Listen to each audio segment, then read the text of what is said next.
Hi guys! Welcome back again sa ating channel. Grabe, nakakapagod. Nakakapagod maghakot.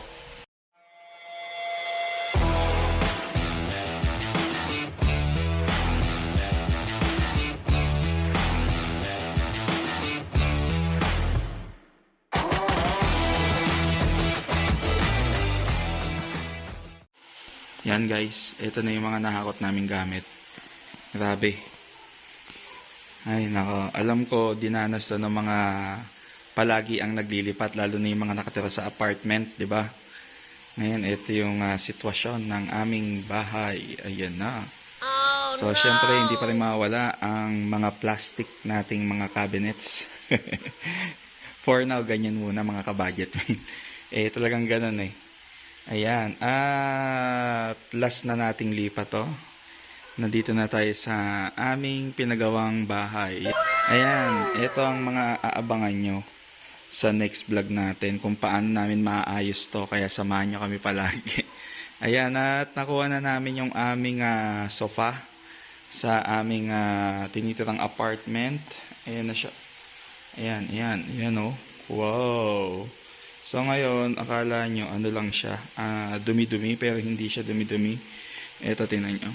Kapag ginanto nyo yan, mawawala. Ayan. Bumabakat yung kamay ko. Oh.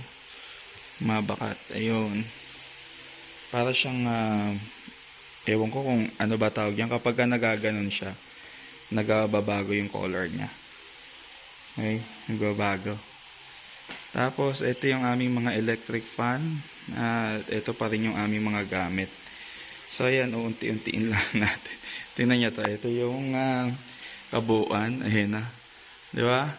Nung una, ay maluwag ang bahay. Ngayon, sumikip na. Kasi nga, hindi pa nga naayos. Pero pag naayos to, luluwag to. Talagang sa may bawat bahay, ay dapat meron kayong storage room or storage area para at least ay meron kayong imbakan ng mga tambak-tambak, mga abu-abubot. Okay. At ito yung aming oven at microwave. Ito, dito yan ilalagay. Ayan, dito nandiyan yung mga appliances na mga pangluto. Ayan talaga ang design nitong patungan na to. At syempre, dyan nga mailalagay ang mga appliances. Kaya nga po meron tayong mga saksakan doon. Ayun pa. At meron pa rito sa ilalim. Ayan. Safe naman po yan kasi wala naman pong daraan na tubig dyan. Unlike dito sa may lababong to. Kaya dito wala kaming saksakan sa ilalim. Ayan, ganyan siya sa ilalim niya. Ayan, malinis naman siya. Lalo na itong Pozi na brand na, ayun yung pinaka-host. Ito ay Frankie. Ayan. Yung brand. Nabili namin yan sa Wilcon. Ayan siya. Ayan. Ayan. Frank. So, yung aming gripo, ang brand niyan ay ito. Ay, ayaw ayan, yan. Ayan. So, ngayon, nagkaroon siya ng mga sabon-sabon. Di pa namin nalinis. Syarte mo, kitang-kita yung mga marks. Okay. Pupunasan lang ba to? Oh, pupunasan lang daw yan. So, ayan, ayan lang. Ayan lang yung aming update. Next nating update dito, maayos na yung mga gamit. Kanina nga naghahakot kami. Ilang araw na kami naghahakot. 2 days na ba tayo naghahakot, Shark? Ilan? 3 days? Grabe. 3 days na. 3 days na naghahakot. Ewan ko pero yung aming tinutuluyan, 20 square meter modern house. Yung 20 square meter na yon, ganito karaming gamit ang nakuha namin, mga ka-budget meal. Ha? Kulang pa to? Ayaw nga, meron pa nga pala sa bahay. Meron pa kaming natira doon sa kabilang bahay. Hindi pa pala tapos. Meron pang mga susunod na araw na maghahakot. Okay? At syempre salamat kay Boss J. Yan, galing sa kanila yung table. Ito nga dining table namin galing sa kanila.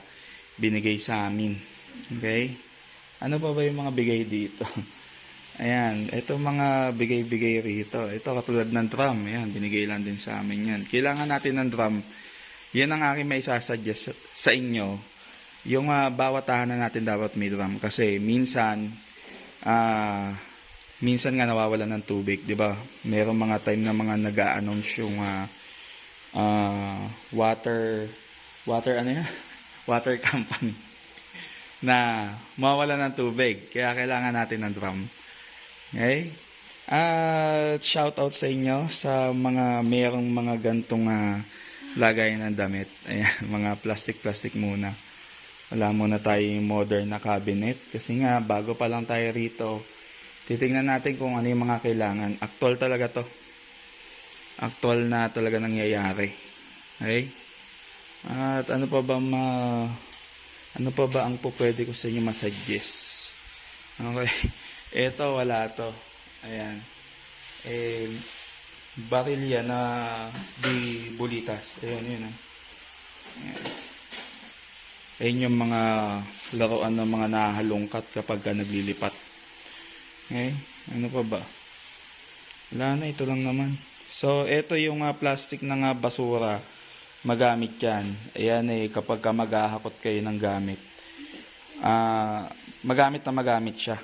Kasi durable naman, di naman siya yung agad-agad na talaga nabubutas. Yan, kasi nga basura nga kayang i-handle niyan di ba? Wag lang yung mga matatalino. Talagang yari. Okay? Ito lang, ayan. Ito yung mga gamit namin. Yung iba nakabox pa, hindi pa nabubuksan Okay. Ayun, mga nakabox. Tsaka ito nakakatuwa, ang cute. Di ba? Ang cute. Ito naman po ay nabili namin sa saan to? Handyman. Yan, kontakin niyo si Ma'am Dayan. Mama Diana ng Handyman. Pwede niyo siyang kontakin kung kayo ay nasa Plaridel or nasa Pulilan branch. Yan, Plaridel or Pulilan branch. Contact Ma'am Diana Go. Yan, napakabait niyan. Okay, shout out sa iyo, ma'am. Ayan, doon lang kami lagi bumibili. At ito nga yung maraming nabibigahani dito sa ginawa nating ilaw. Mall inspired yan. Okay, kasi nga, minsan kasi kapag kami pupunta kami ng mall, nakikita ko yung mga ilaw nila, ang dami. Para tuloy ang saya-saya, di ba? So ngayon, inadapt natin yan sa bahay natin. Okay, ganito siya, yan. Ayan. Ayan, ganyan yung kabuuan. So ngayon sa switch natin, teka lang. Oops. Ayun. And then, isa pa. Ayan. Tingnan niya, mall inspired. Ganyan siya karami. Ayan, paikot. Bali, 1, 2, 3, 4, 5, 6, 7, 8. Etong apat, isang switch yan. Isang switch. Ayan. So ngayon, kapag ito lang ang gusto nyong bukas, lahat yan papatay nyo. Pwede naman. Ayan isang switch lang siya. Yung isang bahagi. Ayan. Ayan. So, ayan. Doon lang ang ating bubuksan. Pwede rin. Ayan, patay lahat. Ayun.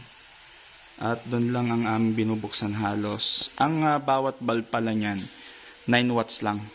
Okay? Kasi nga, para at least ay tipid sa kuryente. Okay? Kaysa mag 40 watts kayo. Ito 9 watts lang. Bawat isa. Okay? Bali, nasa kulang-kulang 40 watts din. Pero mas tipid siya at mas maliwanag. Piliin nyo lang yung mataas ang LM o yung lumens. Kasi meron kasi mga mabababang wattage na mataas yung lumens. At yung aming brand ng ilaw ay Firefly. Firefly pa lang ang aking nakita na mataas yung lumens Okay? Sa lahat ng brand, si Firefly lang ang merong mataas na lumens. Ayan. Pero 9 watts lang siya. Siguro mga nasa 1,000 lumens din siguro. Unlike yung iba, nasa 15 watts. 1,000 lumens. Okay? Siguro, tingnan natin. Baka mamaya ay magkamali tayo. Okay? Nandito pa naman yung mga box eh. Ayun. Check natin yung mga box. So, ito siya. Pakita ko na sa inyo. 945 lumens lang. Tingnan nyo. Buti na nag-check tayo. Ayan. Pero mataas siya. Ayan. Yung 9 watts na yan. Ayan. Yung 9 watts na yan. 945 lumens. Yung ibig sabihin ng lumens, ganyan siya. Ganyan yung liwanag niya. Okay? Kasi yung ibang brand, 700 lang yan. 9 watts pero 700 lumens. Minsan 600. Minsan 500 lumens. Yun kasi ang liwanag niya. So ngayon, ito yung pinakamataas. Ayan. Na lumens. Kaya ito ang pinili ko. Firefly Basic Series. Ayan. Ito yung ating binili. So ang ating gamit ay warm white. Kaya lang, non-dimmable siya.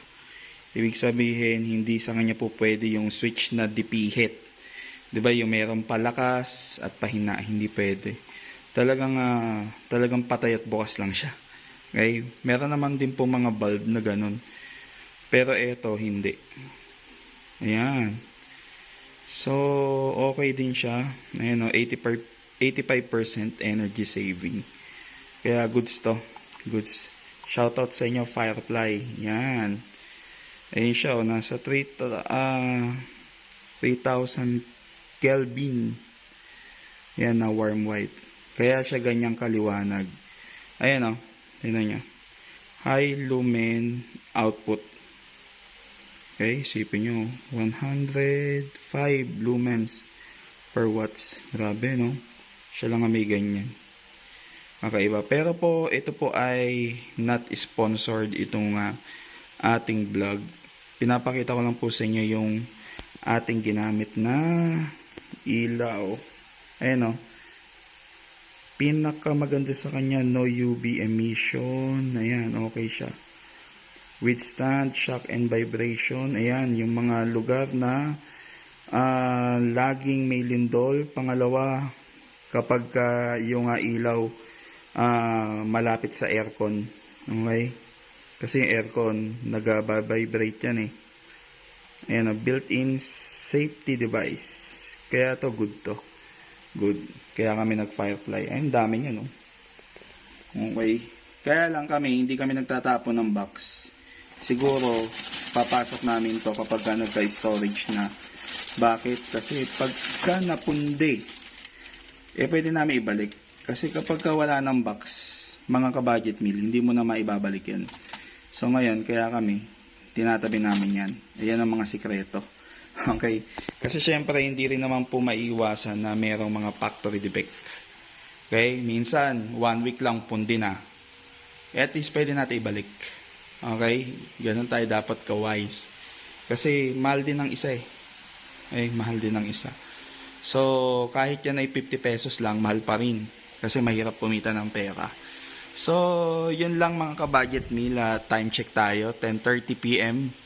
Ngayon lang kami natapos at ngayon lang kami magpapahinga. Okay? At syempre bago tayo matulog, ay maliligo muna tayo.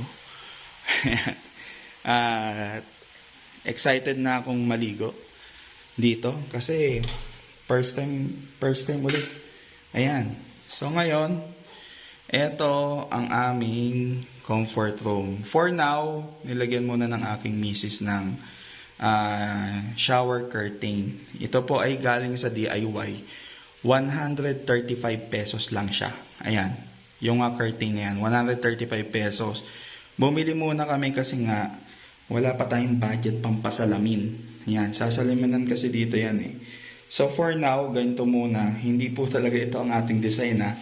Pangsamantala lang muna yan. Siyempre kapag kami ay naligo, tatalsik dito.